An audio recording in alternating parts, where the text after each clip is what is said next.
장맛비가 소강 상태를 보이는 가운데 호우 피해 복구 작업이 이어지고 있습니다. 자원봉사자와 경찰 또 군 장병도 투입돼 구슬땀을 흘리고 있는데요. 현장에 나가 있는 취재기자 연결합니다. 김기수 기자. 네, 대전 정뱅이 마을에 나와 있습니다. 네, 침수 피해 지역에 나가 있는 것으로 보이는데 현재 복구 작업 진행 중입니까? 네, 제 뒤로 보이는 곳이 침수 피해가 발생한 곳입니다. 집 앞마당을 보시면은 진흙이 묻은 집기류들이 그대로 쌓여 있는 모습입니다. 집 안쪽으로 한번 들어가 보겠습니다.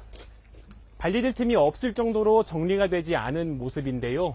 가구에는 진흙이 묻은 채 그대로 방치돼 있습니다. 마을 주민은 예상보다 큰 피해에 실감이 나지 않는다고 말합니다. 직접 들어보시죠.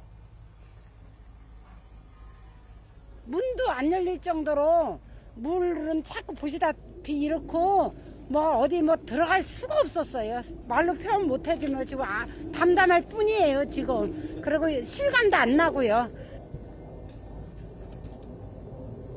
이곳 대전 정뱅이 마을에선 주민 36명이 구립됐다가 4시간 반 만에 모두 구조됐습니다. 인근 복지관에서 대피소 생활을 하는 주민들은 비가 그치자 어제부터 복구 작업을 시작했는데요. 집기류를 밖으로 꺼내고 성한 물건을 찾아보고 있지만 어디서부터 손을 대야 할지 막막한 상황입니다. 그러다 보니 오늘부터 복구 현장에는 경찰과 자원봉사자 등 200명이 넘는 인력이 투입됐습니다.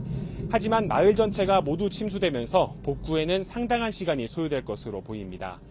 대전에 이어 충남에서도 피해가 잇따랐습니다. 이번 장맛비로 서천과 금산에선 산사태가 발생해 2명이 숨졌습니다.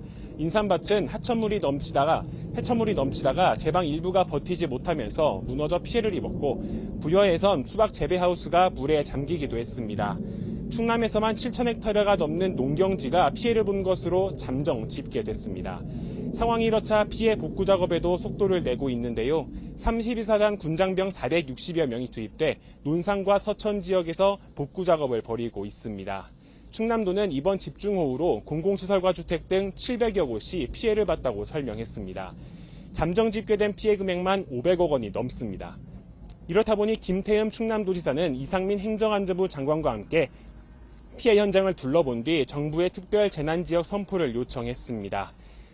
다음 주부터 또다시 비가 예보돼 있습니다. 추가 피해가 발생하지 않도록 각별한 주의가 필요합니다. 지금까지 대전 전뱅이 마을에서 YTN 김기수입니다.